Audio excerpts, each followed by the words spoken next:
right, let's go back to talking about origins. So I stopped after the first part of the stream. We talked about the races or ancestries in the playtest packet for D&D. We're going to go and do the next part of the survey. But yeah, thanks for bearing with me splitting up the stream. I had a work call and work pays bills, so I got to do it.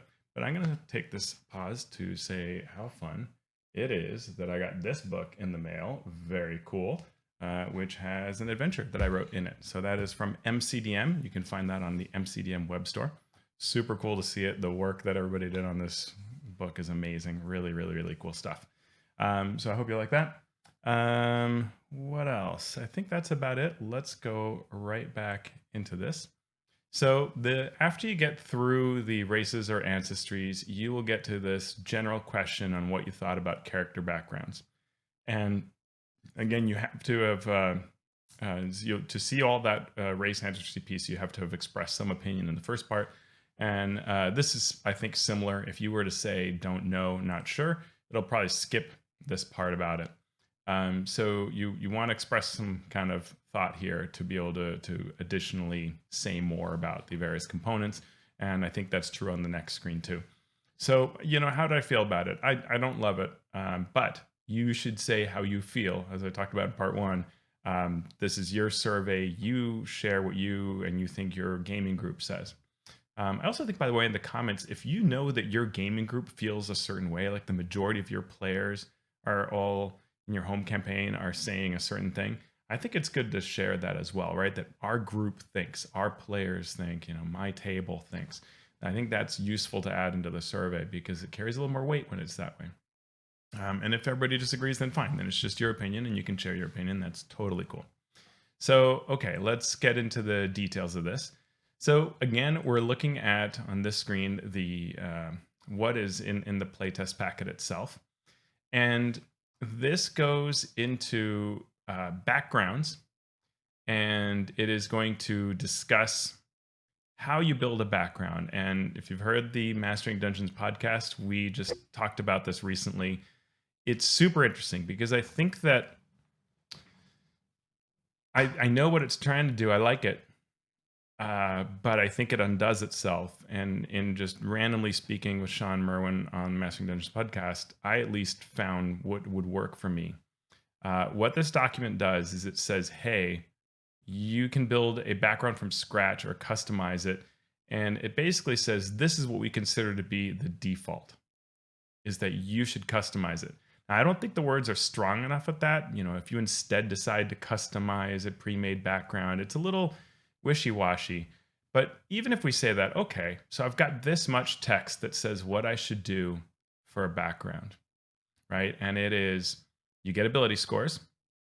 So they're no longer in the races or ancestries, they're now here. You get 2 skill proficiencies, very similar to what was there before. You get 1 tool proficiency, very similar to what was there before. You get a language from each of 2 tables. That's also, pretty straightforward. It also little dovetails into what was removed from races and ancestries. Okay. And then you get a feat, and that's a big change. We talked about that in part 1. We'll talk about it more here. And then equipment. Rather than come up with lists of equipment, especially since you're going to customize it, it's just you get 50 gold, spend it on stuff that you think you should start with. I'm okay with that. It's fine. While I kind of like lists, and I think lists are interesting, the truth is in 5e, gear almost is useless because everybody's starting backpack essentially covers everything you need. You never don't have it, right? Like everybody has rope, everybody has the things they need. There's just nothing. There's no flavor to it anyway. Equipment is really become sort of nothingness. So unless we change that, and maybe we will in a different playtest document, it's 50 gold and you'll buy equipment and some of it will matter someday and most of it won't ever matter. So I don't know that we need super great rules if that's the way it's going to be.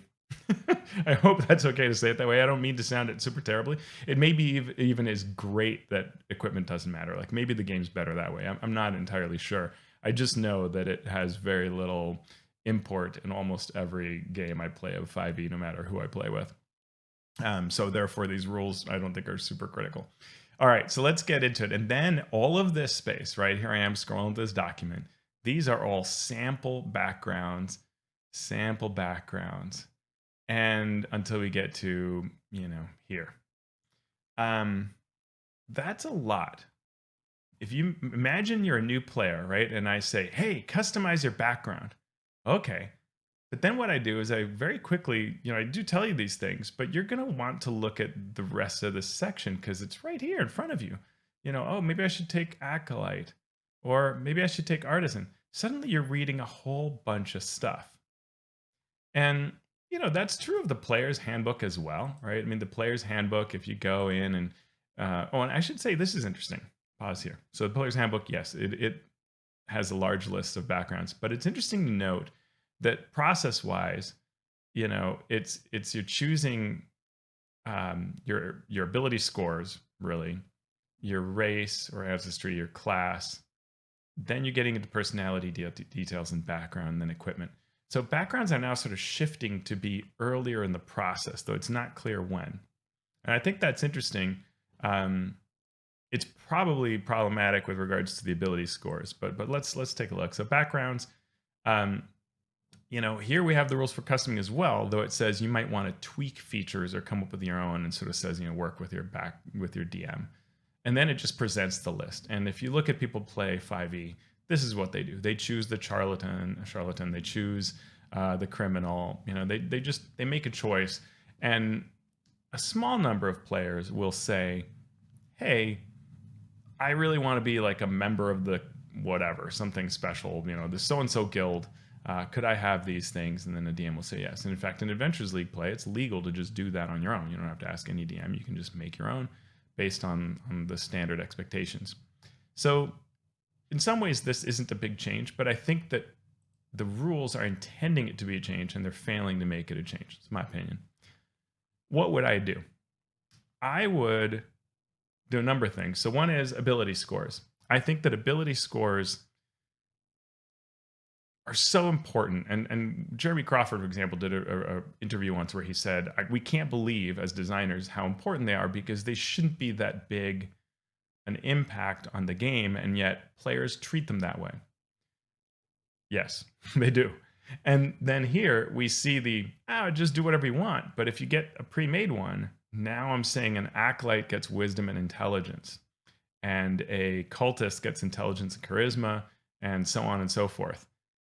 Players are going to want to change that or play off of it, right? They're going to want to make acolytes when they need wisdom. They're going to shy away from an acolyte when they don't need wisdom. And that's already a problem.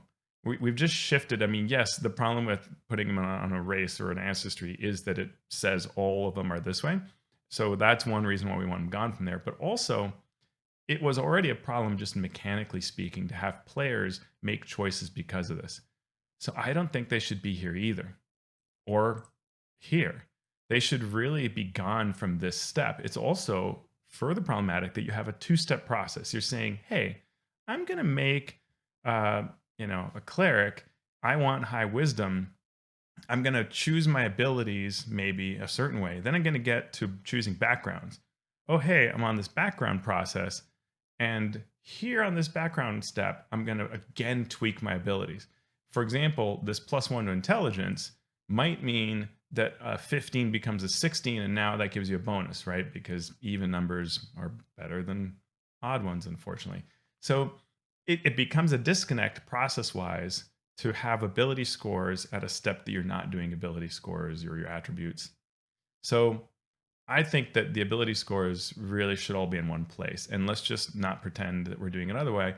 Just say, hey, it's time to do your attributes. You get this many points for your point buy, or whatever the thing is. And if you're using something where you're rolling randomly or whatever, then you do this +2, +1 business, or 3 that get +1. Otherwise, just have more points in the point buy. Make the character you want to make, which is essentially what this customization accomplishes, right? So I would just take ability scores out of here. Skill proficiencies, tools, languages, this is all wonderful. Yes, but now the larger issue. Thanks, I appreciate the feedback. Now the larger issue. So I'm going through this background process. I'm a new player, and you say, hey, you can make whatever you want. And suddenly I'm looking at Acolyte and I'm looking at Cultist, And the whole concept starts falling apart because I'm now sort of picking from these things. And I don't think it's bad to say, hey, you could be a cultist or an entertainer. But when you start really driving all of this at me, whether I get a disguise kit, whether the language is abyssal, whether like this is kind of noise, I think, to the character creation process. And so what I would love to do is I'd love to see a version of the playtest rules that say, hey, you make your background, and here's what you do. You choose a background such as acolyte, artisan, blah, blah, blah. Like give a list of names, right? Of all the just various cool ideas you could be. Don't give blocks like this, just name them. And now, and no ability scores, because that's done in the ability score step. And now you just say, spend the time, all of these pages. You don't need as many, but spend the space on actually walking me through this process as a new player. So I'm a new player. I'm coming up with a character. Maybe I already chose my race. I'm a halfling, and I'm thinking I want to be a rogue. What was your background? And think about it. Like, okay, well, I think I worked at a carnival. All right, so you're a former carnival employee. Cool. Now choose 2 skills you think you would have learned when you were doing that background. All right, so maybe it's performance and it's like acrobatics. Great. One tool that you learned. Okay, I don't know. Like maybe I used to help the guy fix the wagon, so I've got some kind of carpentry tools. Excellent, good. Choose 2 languages. Well, a bunch of the people there were from this particular ancestry, so I'm going to learn that language, and then this other one because it's one that I was interested in. I learned from someone there. Now, maybe you're choosing a feat, but I'd rather not choose a feat at this step. And then your equipment, and boom, I'm done. And because I'll go through that process of thinking about those things, what skills I learned, and now in my brain, I have told my own self as I was going through this process, here's who my character is, right? If instead what I'm telling my brain is to compare and analyze all of these different options, I'm actually further away from making my character because suddenly they all sound differently cool and weird and confusing. So that's my feeling. And again, I'm talking about this and in the light of the survey. So how do I say that here, right? How do I say this in the survey? Well, I have to write some sort of commentary here, right? And so that's what I did is I wrote a kind of commentary saying a number of things. I would like ability scores to be in a different step. I'm all for choosing them. The +2+1 is great. The 3+1s is great. I just want to do that all at one ability score step. So I would like it to have it out of here. Skill proficiencies, hey, that's great. Tool proficiencies, great. Language, great. Feat, well, I personally don't want feats at first level. I think that's confusing. I think it slows down. I think first level should be so fast to make a first level character. It should be so fun, easy, simple. I can do it in just minutes with no big lookups, no big meaty lookups. And then we get to equipment. That's super great. And then it's really about me explaining how I feel, right? So whatever it is that your feelings are, like if you think, oh man, feats are amazing, write why, right? And that's another thing. If you really like something, say why you really like it, right? Not just that you don't like it, but what is it that you really love about it, right? Or if you're really dissatisfied by a particular thing, why, right? So like I love +2 to 1 ability score, +1 to another, or +3. That is great. I don't love that it's at this step in the creation. So I just want it moved somewhere else. And I don't want it in race or ancestries either, but I really want it just all in whenever it is that I'm doing my attributes. Cool, right? So that's what I would explain, and you should explain whatever you think. From that, we get to the, did you play test any of these? Well, I did not play test them, so I'm going to say no. But if you did, then you can talk about it. I don't know that one needs to play test this to see. And then it says, what do you think about these?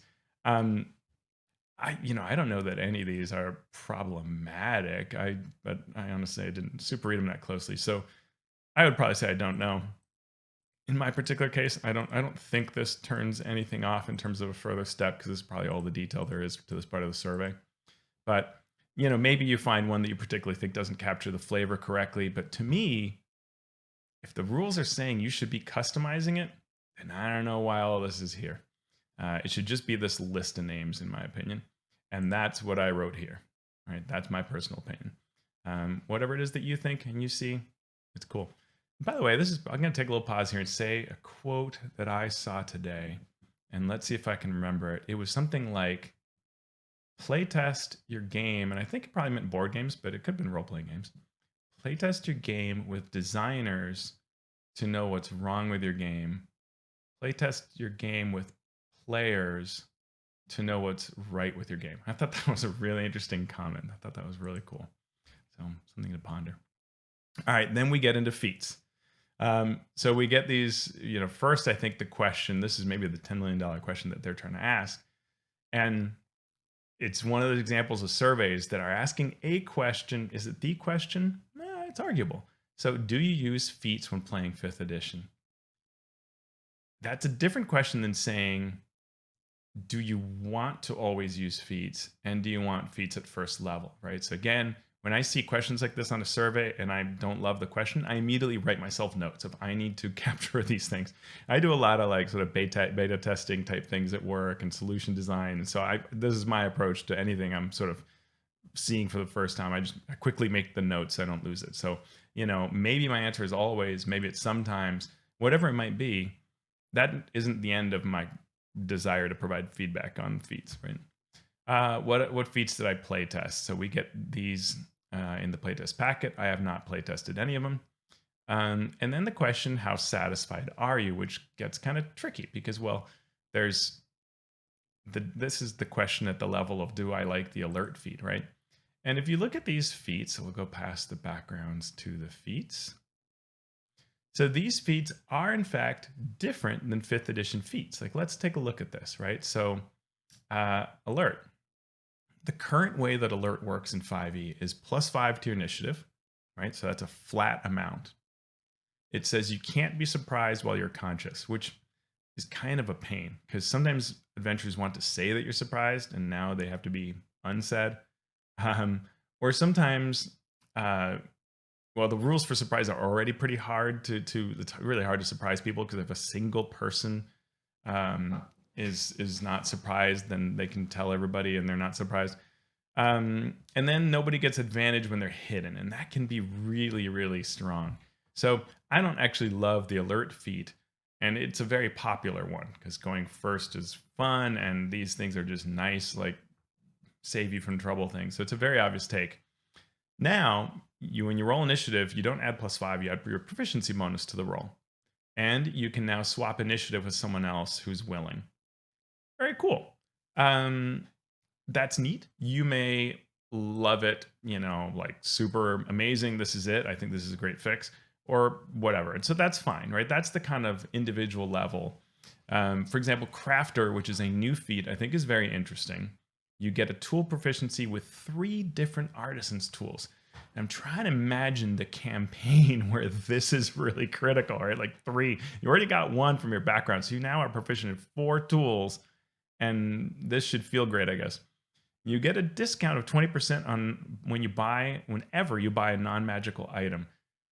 I just think that's a little dangerous. They should put a cap on it, like value less than 200 gold or whatever you think is right, Wizards, because there's going to be someone's going to say like, well, I work on carpentry and I'm buying a ship.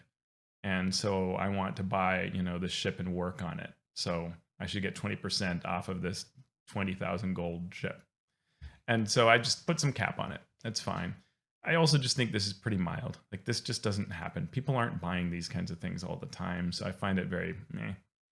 Faster crafting. When you craft an item using a tool with which you have a tool proficiency, the required crafting time is reduced by 20%. I don't know how often people are crafting, but maybe you wizards are going to have all new rules for crafting, in which case, bonus. That's great. I'm down with it.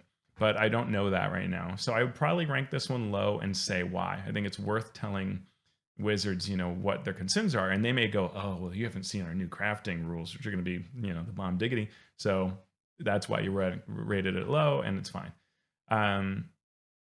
Healer changes, right? These are all quite changed if you look at them. You can now, it's sort of like there was a D&D Next playtest packet that worked this way, where you could use a healer's kit to really heal someone. Now this does that, and you get a bonus of re-rolling dice. So, cool. Lucky is now different, and you can you have a number of luck points equal to proficiency bonus, so that's different. It's not 3, it's now your proficiency bonus.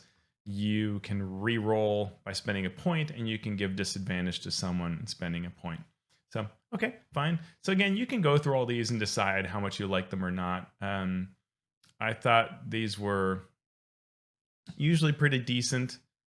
I don't love the musician giving inspiration. Again, I dislike that inspiration in this packet is now like a mechanical candy piece instead of being a reward for role playing. And when I play other role playing games, one of the things I've loved is how they encourage you to role play through the use of things like what D&D tries to do with inspiration. And I feel like D&D is in this packet is backing away from that possibility. They're surrendering to inspiration just being a wild random mechanic that I don't know that D&D needs a wild random, hey, you get a re-roll, you get another D20 on a I don't to me that's not a thing that D&D needs. It's almost like we're curing the thing that isn't the problem, right? If you have appendicitis, let's fix your appendicitis. This feels like we're doing something totally different. These are all interesting. Tavern Brawl is interesting. It also has a lot to it. I don't know that things need this much. And actually, that's an interesting point. If you think of one of the thoughts of Feats when 5th edition came out, was that Feats were sort of a package of things. And you heard designers talk about this, that it was a concept and it was weighty, it was bigger than previous editions, and generally, involved more. And now we see that at least the level 1 feats are often very simple. The tough has always been simple. This is pretty simple, except for this one. So it just sticks out for not being simple. I actually like the idea of really beefy feats that tell more of a story, but I think they're really hard to design. So I don't think that it's a bad way to go simple. And I think if we're going to have low level feats and feats having levels, having the low level ones be really simple is a great idea. I just don't really want feats at first level. And so that takes us to, what we're doing in this thing. I'm just going to choose don't know because I'm not going to remember what I chose here. But my general comment on this piece is really that feats are fine as an RPG mechanic. I don't want to personally see them earlier than second level because it slows down character creation. And ideally, I don't want to see them really before third level. Currently, it's fourth, right? I think third is fine, but I don't really want them earlier in the game than that. Just personally, maybe you do. Maybe you want 2 feats at first level. Say that. I also don't want to see feats that require other feats. And that's not part of the question or part of the package, but I might say that in there. Though it's probably something that they would say, don't add comments like that. We don't need to hear that, but you never know. You never know who's reading it. Yeah, and then it was just specific things, right? Like lucky is interesting that it says that I can spend a point and get advantage. And what's interesting is, let's say I roll a 5 and I use lucky. Do I roll 1 die? Do I roll 2 dice? Because really advantage is the idea that I roll 2 d20 on a roll, but I already rolled 1. So what are you telling me? And I think that needs to be clear. And then because it's almost like actually what you're telling me to do is not what advantage is. Same thing with the disadvantage. When you tell me that I can give someone disadvantage, if I'm doing it after I saw the roll, are they rolling 1 more die? Probably, but it's not 100% clear. Savage Attacker, I think, consumes a little more time than I want for the fun, but it's not bad. It's just that you've got this player always rolling 2 dice and choosing one once per round. Rather not do that, but it's not the end of the world. All right, so I would have added my comments here, and we go on. And now it gets into this last section, which is super interesting for anybody who's into design, where this rules glossary talks through a bunch of changes. Like there's a new name, D20 test, when the D20 roll is all of these covers all these 3 things. The rule covers all of these things. We can just say D20 test. Cool, great. Then we have new things. And you may look at this part of the survey and go, oh man, how do I do all this? Well, just to let you know, they're going to ask you more details later. So this is your high level. You will get a specific unless you choose don't know, not sure. So, all right, D20 test. But I guess I'll go ahead and tell you what I think at this level in case it's helpful. D20 test, I think that's a great term to use. It's useful when it's all 3 of those: ability, attack, saving throw. That's great. The grappled condition. That's a tough one. Like I want to say don't know, but I'm afraid it wouldn't ask me the question. So satisfied conditionally. My biggest thing with grappled is I don't know that it needed a change. If you make it too powerful, as Paul from Blog of Holding talked about, then it's like people will do it all the time to shut down bosses. And this is a little bit edging, the new version a little bit edging towards that. So maybe I even want to say dissatisfied. But again, my biggest thing is I just don't know that it needed a tweak. Grappled is fine. If you make it any better, people will do it all day long, and it's problematic. There's a new a new condition called incapacitated. My problem with incapacitated, and this is technically, by the way, the grappled condition, not the grapple rules, I think. Is that right? Let me see if that's true. Yes, that is technically, although I guess it's somewhat both, but yeah. The incapacitated condition, my biggest problem with this is something Sean Merwin mentioned. If you're incapacitated when you roll initiative, you have disadvantage on the roll. Is this really happening? How many times are you incapacitated and then a combat starts? I don't know that it's worth the text, but maybe. It's not the end of the world. Inspiration, this is the whole of the new mechanic with all the different changes. So I definitely don't like that personally. I want a rule that is addressing the fact that inspiration right now isn't the proper role-play mechanic. That's what I really want to see fixed. So ideally, that would be the case. Long rest mechanics, I thought those were really like the same pretty much. I don't know what the difference really is. So I think it's wording. The slowed condition, I thought that was a neat one to add. I think that's pretty good. Which slowed is, and yeah, if anybody was watching, if you see a difference between long rest, let me know. There's the interruption rule, but I don't think that's that big a deal. I didn't hear that as a major problem for people. And they skip some things, like they don't talk about musical instrument or other pieces. So if any of that is interest to you, you need to add that in the comments field. Okay, so yeah, so combat interrupts long rests. Thanks, Nick of the Norther. That is the change there. Cool. So if you see something that's not in the survey, then you would have to write about it because it's not asking you. Slowed conditions, spend 1 extra foot of movement for every foot you move, so it's half speed. Attack rolls against you have advantage, and you have disadvantage on dexterity saving throws. So cool. Does a little more than I would think, but it's fine. The unarmed strike rules are interesting. This is where you sort of get into what your grapple is like somewhat, and the fact that when you do an unarmed strike now, you get to choose various things you can do, like shove or grapple. And these were things that felt a little more monkish, but now they're just kind of core things that you do with an armed strike. Interesting. So maybe you like it, maybe you don't. And then spell lists. And this is very interesting in that it's 3 types of flavors: arcane, divine, primal, which is something we saw in 4th edition, now being applied to the lists of spells in the player's handbook. I think that's the list. Yeah, that's kind of interesting because I don't know that I needed that. So I kind of want to know why I need this. In future ones, we'll show you how classes use them. My big concern is that it's going to be like, you get 3 spell choices out of primal.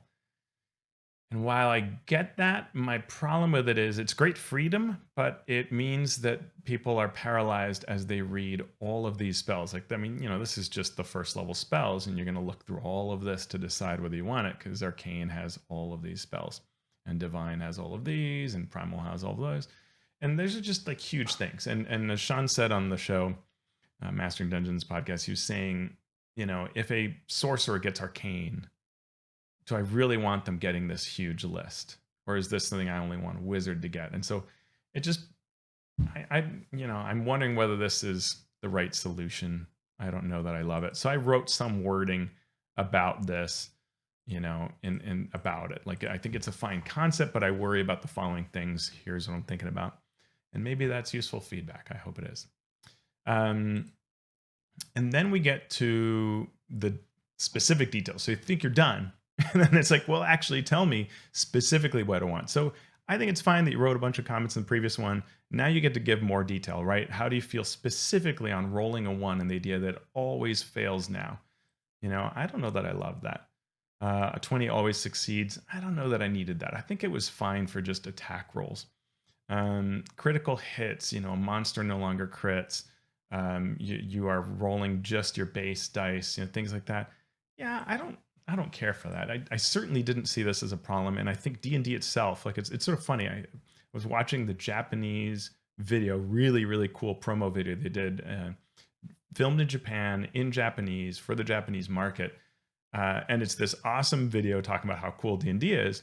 And they roll a 20, and it's like you won because you rolled a 20, right? This is what the game is. We are telling everybody who watches this, and if you watch the Stranger Things live stream they did recently, when one of the actors rolled a 20, the DM, I think absolutely rightfully, called the combat, was like, you win, you destroy Vecna, I can't believe it, you guys won. We didn't bother with the math because it was like a crit is just so big. And yet here we are in the rules saying, well, actually, it was a spell, so you didn't crit at all. Like, are you kidding me? Like, critting is so much fun. I think we need to do it. And yes, sometimes that means that a monster has critted you and it's the end of you. And I have a number of stories about that. They're not bad stories, you know? Sometimes they're a little painful, but I think it's okay for the game to be swingy. I don't actually want it to be like, you know, totally safe. I want it sometimes to be live without a net. And so yeah, sort of like streams where work calls happen and you have to go. So that's the way I want my crits. So that's the kind of thing that I would write here. But maybe you are like, thank goodness, you know, people needed a break from crits for monsters. And then that's what you should write here and explain kind of why you're ranking things certain ways. Inspiration, as I said, this to me was a big deal. I did not love this. I don't want to gain inspiration primarily through rolling a 20. I want to gain inspiration because I did something cool, but I want inspiration to work a different way so that it's really easy to earn it, and I'm really wanting to get it, and my friends and I want to get it. And there are games, you know, I think the staff should play a bunch of different games where they can go, why do some of these games just so go through like little bennies that you get, and you're just churning through them, and it's fun, and everybody's coming up with wild ideas and having a great time with it. And this leads to, you know, just like real fun animated engagement at the table. That is totally different than the idea of, I'm a human, I woke up, I have inspiration, right? I rolled a 20, I have inspiration. And the 20 isn't that bad because it celebrates the 20 further, and it maybe helps if I'm a spellcaster, I rolled a 20, ooh, you know, now I get inspiration. One of my friends just the other night had that happen at the table, and the, you know, spellcaster was able to turn into a good save. But at the end, they were like, yeah, we don't like this crit change. Only one at a time, that's fine. That's the same, you know, thing as always. I don't think you should have tons of them unless we change what they mean. Losing inspiration at the end of your long rest, I don't have a problem with that. That's fine. But my comment here was really like, I want this to be about role playing. I want us to try wild things. I don't think 5e's inspiration rule was great. I think I want to see wild ideas, like that they're +1 benefits and I can earn tons of them, or that they're bigger, that they can guarantee a thing, or that I don't know. I just know that this isn't making play. Like DMs don't use them, players don't use them. In my home campaign, I've tried, you know, everybody starts with one, and even then we'd end the day and people would not have used them, and just it's clunky. And everybody wants to use them after a roll, but that's really strong mathematically. So I don't know. I don't have an answer here. I think there should be a team of people who get into a room and come up with like 4 different cool ways, and let's play test them all. That's what I'd love to see here. So that's what I wrote. Long rest, you know, I guess that's interrupting the rest. Thank you is the real thing here. I think that's fine. I don't, you know, it's fine. And I wrote probably comments about how I think it's fine. And then additional comments. And this is where I'm going to close out my window because I'm not going to fill out my I think there's some demographic type information that happens at the very end. If you go through the whole process, it will ask you, I think, what your age is, and I had to write that I was 50. Oh, that's fine. It's great to age, yeah. But yeah, so that was my thought on this playtest packet and on the survey. As surveys go, I think it was pretty good. But I think it would have been nice if it had sometimes told me that I was either going to get more detail or not, or just to let me know that I'm not getting more detail if I say I don't know, because sometimes don't know means I'm neutral about something. It doesn't mean I don't want to give you more opinions. And it's, you know, I may try to cram a bunch into a text box because I don't know you're then going to ask me for the specifics. So some of that I think could have been better organized, but I wouldn't lodge that as a real complaint. I thought this was a good survey as Wizards of the Coast surveys go and role-playing game companies go. It's just that it's tough. It's tough to give feedback on all of this, and there's so much to it. So that's my thought on the D&D 1 playtest. I hope that you are enjoying the process. I hope that this process, I think it's important. Like I said in part 1 of this video, I think that it really will matter. Well, I hope it really matters what we think about these things, right? And I'm a little concerned that when I look at Spelljammer and I look at preview type stuff for Dragonlance, it seems like we're already assuming that everybody gets a level 1 feat. And I think that actually, it even stretches whether things are compatible. Like I already heard a story where a DM allowed a player to take a Spelljammer background. That character got a feat. And then everybody else said, do we get feats? And they're like, no. And everybody was like, well, this is sort of like our DM isn't very good kind of feeling. And that's not the feeling you want, right? And that's what happens when things aren't quite compatible and we start stretching from whether we're 5th edition or 5.5 or 6e, what people are going to end up calling this thing and how to think of it. The company might feel like it's great if everybody buys new books, but I don't know that that's really the case. And you could also create a big split between those people who have paper copies and those people who have digital, where the digital might be you don't even know that something changed, or vice versa. The paper may not know that something changed because you're not connected to all this online stuff and all these people talking. And when I've gone to gaming stores, a lot of times 5 out of 6 players have no idea what's going on in the online realm. They just show up at their store or the person's home and they play. And whatever the book says, that's what it says. And they have no idea that anything's being changed. And so you can end up with a real dichotomy in how people approach the games. And that's how it used to be in the 1st edition, 2nd edition, before that. Like we had no idea what anyone else was doing. And so you ended up with entirely different ways of playing. And that hurt the ability to have good community, to have good communication. So I think that changes need to be handled carefully and with good messaging around them so that it's clear what this is. And I'm okay with a totally new edition. Like you want to make 6e, I'm for it. I like new stuff. I like new games. I like new editions. I'm not allergic to them like that. I'm glad to. In fact, it kind of energizes me to have a new edition. So I have no problem with a 6e. It would also let us modernize a lot of language and things like that. So I'm cool with it. And I'd love to change things like CR and how monsters work. And so I'm fine with it. I just think it needs to be communicated carefully because things like just, don't tell me I'm going to play test, but you're actually not letting me play test. Like I want to know, or just tell me like, hey, we are not going to change that you get feats at 1st level if you're not going to. But if you are, then I don't really want to see it in the Spelljammer and the Dragonlance book because those aren't 5.5 yet, or D&D 1 or 6 or whatever you want to call it. I would rather that we see the game be 5e as long as 5e is in play. And then whatever the playtest determines, then let's head in that direction. So I hope the designers are pretty flexible because one of the strengths of D&D Next was its flexibility. I mean, there were some massive changes to how skills worked. Whether you added extra dice to it, the addition of proficiency, like just all those kinds of things were big, huge changes that really impacted things. And there's some things I liked in playtest packet 1 and 2 that went away. And that's fine. We ended up with a great system, right? But that was because of substantial changes took place. So I hope everybody on the team is open to substantial changes and is really planning to hear this out. So I'm excited for it. I'm excited to see how this process goes and where it ends up going. How we how the community ends up feeding off of it. I hope positively. I love the people at Wizards of the Coast. I love the things they create. I'm excited to see where this goes. I'm excited to see the new chapters. This survey's out today in part because we're probably going to get another playtest packet really soon. So if you enjoyed this video and you want to hear more analysis of it, let me know. We're certainly going to cover it on Mastering Dungeons, but if you want me to also talk about it here in a session like this, let me know. Thanks so much. If you like what I do here, please consider supporting my work. I write adventures, I write supplements. Recent work includes the rules for collaborative campaign creation, for which you can see the image on the right-hand side.